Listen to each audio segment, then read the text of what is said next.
আমার ইনকাম কম, এই কারণে আমি জমি কিনতে পারতাছি না। আপনিও কি এই কথায় বিশ্বাস করেন? না, আমি বিশ্বাস করি না। এখন আপনি বলতেন ভাই কেন বিশ্বাস করেন না? কারণ আসলে ইনকাম কম দেখে জমি কিনতে পারতেছেন না, এটা ভুল ধারণা। আসলে অ্যাকচুয়ালি যে সমস্যায় আপনি আছেন সেটা কি আপনার কোনো প্ল্যানিং নাই। আপনার প্ল্যানিং না থাকার কারণে আপনি কখনো জমির মালিক হইতে পারতেছেন না বা জমি কিনতে পারতেছেন না।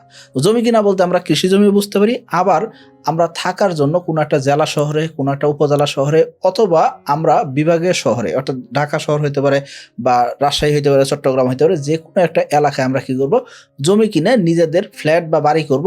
এই জিনিসটা আমরা করতে যাচ্ছি, কিন্তু আমাদের ইনকাম না থাকার কারণে আমরা এই কাজটা করতে পারতেছি না। এই ধারণার থেকে আমাদের বেরিয়ে আসতে হবে। অ্যাকচুয়ালি আপনি আমি জমি কিনতে না পারার পিছনে যেই কারণটা দায়ী থাকে সেটা কি প্রপার প্ল্যানিং না থাকা। এই জিনিসটা যদি আপনি বিশ্বাস না করেন, সেক্ষেত্রে আমি আপনাকে স্টেপ বাই স্টেপ ধারণা দেওয়ার চেষ্টা করব, এবং কি আপনি যদি সঠিক স্ট্র্যাটেজিতে আগাইতে পারেন, ইনশাল্লাহ এই প্ল্যানিং অনুযায়ী আগাইলে আমি আশা করব আপনি অল্প টাকা স্যালারিতে চাকরি করতেছেন, কোনো সমস্যা নেই, ইনশাল্লাহ আপনি জমির মালিক হইতে পারবেন। তো চলুন শুরু করা যাক। সত্যি বলতে আমরা মানিটারি ম্যানেজমেন্ট বুঝি না।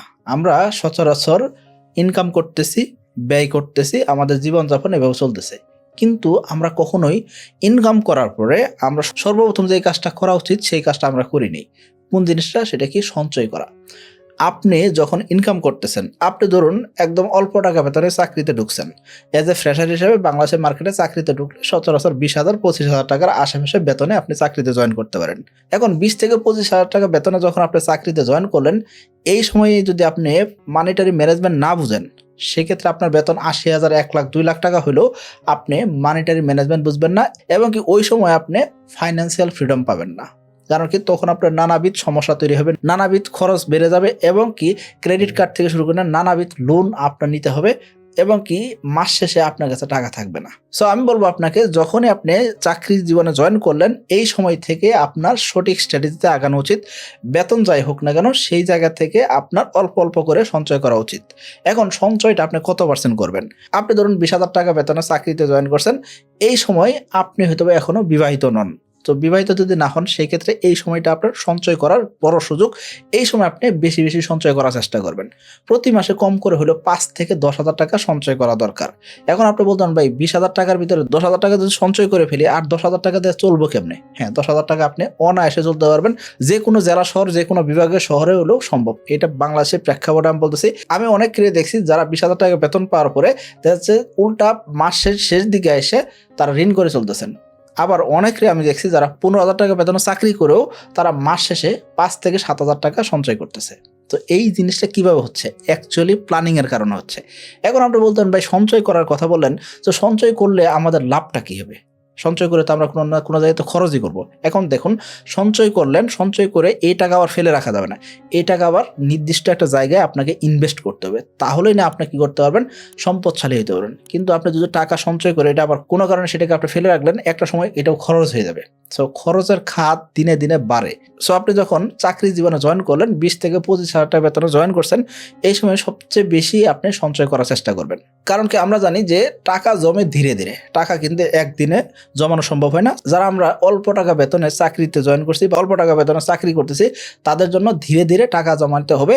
কারণ কি প্ল্যানিং আমরা করব, সেই প্ল্যানিংটা আমরা রাতারাতি নিতে পারবো, এক রাতে আমরা সিদ্ধান্ত নিতে পারবো, কিন্তু সেই প্ল্যানে অটল থাকা, সেই প্ল্যানিং অনুযায়ী স্ট্র্যাটেজিক ওয়েতে আগানো, সেটা কিন্তু কঠিন হয়। তো এই জন্য প্রথমে কাজ হলো আপনার সঞ্চয় করা, ধীরে ধীরে সঞ্চয়টা আস্তে আস্তে বাড়ানোর চেষ্টা করা। এখন তাহলে আমরা মোটামুটি যেই পরিমাণ টাকা আয় করতেছি, সেখান থেকে কিছু অংশ আমরা সঞ্চয় করা শুরু করব। এক এক ব্যক্তির জন্য এক এক রকম হবে। আপনি যদি বিবাহিত হয়ে থাকেন, সেক্ষেত্রে আপনি 4 থেকে 5,000 টাকা সেভ করার চেষ্টা করেন। প্রতি মাসে 4 থেকে 5,000 টাকা যদি সেভ করার চেষ্টা করেন, আগামী 5 বছরে আপনার কাছে কম করে হলো 3 লক্ষ টাকা থাকার কথা।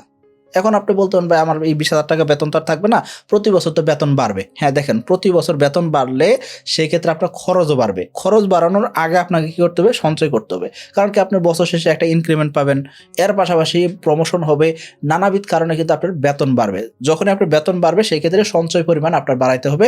তাহলে আপনি কি করতে পারবেন? অ্যাকচুয়ালি জমি কেনার যে স্ট্র্যাটেজিতে আছেন, জমি কেনার প্ল্যানিং আছেন, সেই জায়গায় আগাইতে পারবেন। মনে রাখবেন, মানুষ আসলে জমি টাকা দিয়ে কিনে না, মানুষ আসলে জমি কিনতে পারে তার সঠিক সিদ্ধান্তের কারণে। যদি আপনি সঠিক সময়ে সঠিক সিদ্ধান্ত নিতে পারেন সেই ক্ষেত্রে আপনি জমির মালিক হইতে পারবেন। তা না হলে আপনার আজীবন আফসোস থাকবে যে আপনি কখনোই একটা জমির মালিক হইতে পারেন নাই, বা আপনি বাড়ি করবেন বা আপনার একটা নির্দিষ্ট থাকার জায়গা হবে, সেই থাকার জায়গা বা শেল্টার আপনি করতে পারেন নাই, এই জায়গাটা আফসোস থেকে যাবে। সো আমরা সঠিক প্ল্যানিংয়ে আগানোর চেষ্টা করব। এখন আসেন, এই 3 লক্ষ টাকার মালিক হলে তো আপনি জমির মালিক হইতে পারতেছেন না, তাই না? এখন আপনি কি করতে পারেন, জমিটা কিস্তিতে নিতে পারেন। দেখুন, আপনি ঢাকার আশেপাশে কোনো একটা জায়গায় জমি দেখছেন, সেখানে হয়তো জমির দাম হয়তো 5 লক্ষ টাকা কাঠা বা 3 লক্ষ টাকা কাঠা আছে, এরকম জমি যদি আপনি পান, অথবা কোনো একটা জেলা শহরের পার্শ্ববর্তী, একদম জেলা শহরে কখনোই 3 লক্ষ 5 লক্ষ টাকায় আপনি জমি পাবেন না। তো আপনি জেলা শহরের একটু আশেপাশে আপনাকে জমি খুঁজতে হবে, অথবা আপনি উপজেলার আশেপাশে আপনি জমি খুঁজতে পারেন। এতে করে আপনি আপনার থাকার জন্য বা আপনার বসতবাড়ির জন্য যে জায়গাটা করতে যাচ্ছেন সেটা আপনি কিন্তু করতে পারবেন। এখন আপনি বলতে পারেন, ভাই ওই জায়গায় আমি বাড়ি করে কি করব? দেখুন, আপনার সর্বপ্রথম কাজ কি, একটা জমি কিনা। জমি কেনার পরে জমির থেকে কিন্তু লাভ আসে, অর্থাৎ জমি কিনে রাখছেন 2 বছর 3 বছর 5 বছর ফেলে রাখলে দেখবেন কি জমির দাম অটোমেটিক বাড়বে। সো জমির দাম যদি বাড়ে সেই ক্ষেত্রে বিক্রি করে আসলে সেখান থেকে আপনি লাভ পাবেন, তার মানে আপনি প্রফিটেবল হতে পারবেন। কিন্তু আপনি যদি জমি কিনতেই না পারেন সেই ক্ষেত্রে আপনি কখনোই সম্পদশালী হতে পারবেন না। সো আপনার ওয়েলথ ক্রিয়েশনের সর্বপ্রথম শর্ত হলো অল্প অল্প করে আগানো, অল্প অল্প করে সঞ্চয় করা। সঞ্চয় করতে করতে কোনো একটা জায়গায় ইনভেস্ট করা, ওই ইনভেস্টমেন্ট আপনাকে বাড়তি টাকা দিবে। খেয়াল করবেন, আমরা টাকা কামাইতে পারি 2 ভাবে। 1 নাম্বার হলো মানুষ নিজে পরিশ্রম করে টাকা কামাইতেছে বা ব্রেন খাটায় টাকা কামাইতেছে। 2 নাম্বার হলো কি, টাকা দিয়ে টাকা কামাইতেছে, অর্থাৎ টাকা ইনভেস্ট করে টাকা কামাইতেছে। এই 2টা উপায় আপনি টাকা কামাইতে পারেন। এখন আপনি যদি এরকম সিস্টেম ডেভেলপ না করতে পারেন তাহলে কিন্তু আপনি টাকা কামাইতে পারবেন না বা বেশি টাকা কামাইতে পারবেন না। খেয়াল করুন, আপনি পরিশ্রম করলেন, অনেক বেশি পরিশ্রম করলেন, সর্বোচ্চ কত টাকা আয় করতে পারেন, কিন্তু আপনি আপনার টাকাটাকে ফেলে না রেখে একটা জায়গায় ইনভেস্ট করছেন, সেখান থেকে ওয়েলথ ক্রিয়েশন হচ্ছে, সেখান থেকে টাকা বাড়তেছে।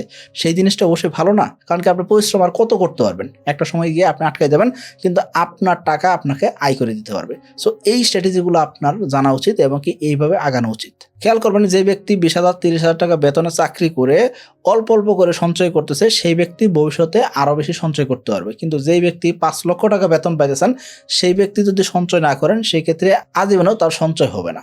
সো আমি বলবো আপনাকে, আপনার অবশ্য উচিত কি অল্প অল্প করে সঞ্চয় শুরু করা। এখন আসলে এই যে 5 বছর পরে 3 লক্ষ বা 5 লক্ষ টাকা আপনি সঞ্চয় করলেন, এই টাকা দিয়ে আপনি কি করবেন, ডাউন পেমেন্ট দিয়ে যে কোনো একটা জায়গা থেকে আপনি কি করতে পারেন, জমি কিনতে পারেন।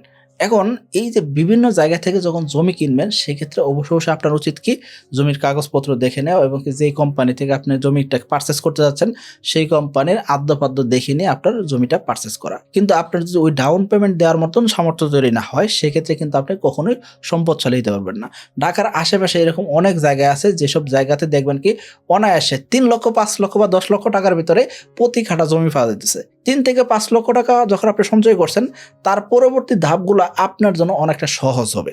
আমি আপনাকে যদি বলি যে দেখেন, আপনি যখন চাকরিতে জয়েন করছেন এই সময় আপনার এই চাকরিটা পাইতে অনেক কষ্ট করতে হয়েছে, এবং কি যারা ব্যবসায়ী আছেন তারাও একটু রিলেট করতে পারবেন। সেটা কি, যে আপনি ধরেন প্রথম 10,000 টাকা ইনকাম করছেন, 10,000 টাকা আয় করা এটা আপনার জন্য কিন্তু অনেক কঠিন হবে। তার পরবর্তী 1 লক্ষ টাকা আয় করা এটা আরো বেশি কঠিন হবে। অর্থাৎ প্রথম 10,000 টাকা আয় করতে শেখা এটা প্রথম কঠিন হবে। কেন? কারণ কি আপনার ব্রেন আপনাকে এমনভাবে বুঝাবে যে আপনি কেন পরিশ্রম করতেছেন বা আপনার এই কাজটা করা উচিত না। এইসব কারণে আপনি শুরুই করতে পারবেন না। যখন শুরুই না করতে পারবেন সেই ক্ষেত্রে আয় করা কিন্তু সম্ভব না। সো প্রথম যখন আপনি শুরু করলেন সেই ক্ষেত্রে প্রথম মাসে হয়তো 2,000 5,000 বা 10,000 টাকা আয় করছেন, এই জিনিসটা কিন্তু অনেক কঠিন ছিল।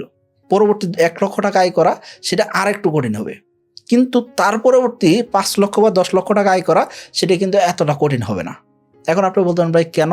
কারণ হলো যে আপনি একটা সিস্টেম ডেভেলপ করে ফেলছেন। খেয়াল করবেন, আপনি চিন্তা করছেন একটা পাহাড়ে উঠবেন, বাংলাদেশে বিভিন্ন জায়গায় তো পাহাড় আছে, সো আপনি পাহাড়ে উঠবেন। সো এখন পাহাড় দেখে আপনি যদি ভয় পেয়ে যান যে আমি এত উঁচাতে কেমনে উঠবো, সেক্ষেত্রে আপনি কখনোই পাহাড়ে উঠতে পারবেন না। কিন্তু যখন পাহাড়ে ওঠার জন্য আপনি ডিটারমাইন্ড হয়েছেন সেই ক্ষেত্রে আপনি কিছু দূর আগাইলেন, প্রথম আপনার কাছে কষ্ট হবে।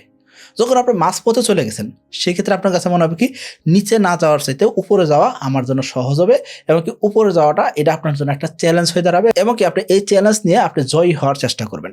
তার মানে আপনি কখনোই চাইবেন না যে মাঝপথ থেকে ফেরত আসতে। সো আপনি যখন সঞ্চয় করা শুরু করলেন, একটা প্ল্যানিং আগাইলেন, জমি কেনার জন্য পরিকল্পনা করছেন, সেই ক্ষেত্রে দেখবেন কি কিছু টাকা যখন সঞ্চয় হবে বাদ বাকি টাকা ম্যানেজ হওয়া বা বাদ বাকি ইএমআই সিস্টেমে জমি নেওয়া সেটা কিন্তু অনেকটাই সহজ হয়ে যাবে।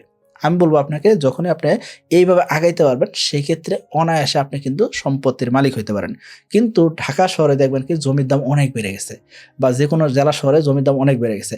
যার কারণে আমরা চিন্তা করি কি এই অল্প টাকা সঞ্চয় করে সেটা দিয়ে জমি কিনবো, সেটা কি সম্ভব? হ্যাঁ, সম্ভব হইতে পারে যদি আপনি মানসিকভাবে রেডি থাকেন এবং কি আপনার মানসিকতা যদি এরকম হয় যে হ্যাঁ আমি সম্পদশালী হইতে চাই, সেক্ষেত্রে অবশ্যই সম্ভব। এখন আসলে এই যে আপনি 5 বছর বা 7 বছর পরে একটা ডাউন পেমেন্টে জমি কেনার পরিকল্পনা করছেন, এই ক্ষেত্রে আপনি কোথায় থেকে জমি কিনবেন, কোন কোম্পানি থেকে জমি কিনবেন? অবশ্যই আপনি স্বনামধন্য কোনো কোম্পানি থেকে কেনার চেষ্টা করবেন এবং কি তাদের প্রিভিয়াস রেকর্ড সেটা দেখে নেবেন। তারা আসলে জমি হস্তান্তর করে কিনা সেটা আপনি দেখে নেবেন। শুধুমাত্র প্লট বুকিং দিয়ে আসলেন বা কোনো একটা জায়গায় শেয়ার কিনে আসলেন এইরকম যাতে না হয়। কারণ কি আমাদের আরও একটা কোম্পানি রয়েছে সাকিব হোল্ডিংস, সেখানে কিন্তু আমরা ঢাকা শহরের বিভিন্ন জায়গায় জমি কিনে সেগুলো শেয়ার আকারে বিক্রি করে থাকি। এই কারণে আমাদের অনেক ধরনের মানুষের সাথে মিশতে হয় এবং কি তাদের অনেকের কাছে শুনি যে ভাই 7 বছর আগে 10 বছর আগে একটা জায়গায় জমি কিনে রাখছিলাম, ডাউন পেমেন্ট দিয়ে গেছি, এখন আমাকে জমি হস্তান্তর করতেছে না বা জমি বুঝাই দিতে চাচ্ছে না। এরকম আমি অনেক রেকর্ড দেখি। সো আমি বলবো আপনাকে অবশ্যই কোম্পানির রেকর্ড দেখে জমিটা কেনার চেষ্টা করবেন। আশা করি বুঝতে পারছি। সকলে ভালো থাকবেন, সুস্থ থাকবেন। আসসালামু আলাইকুম।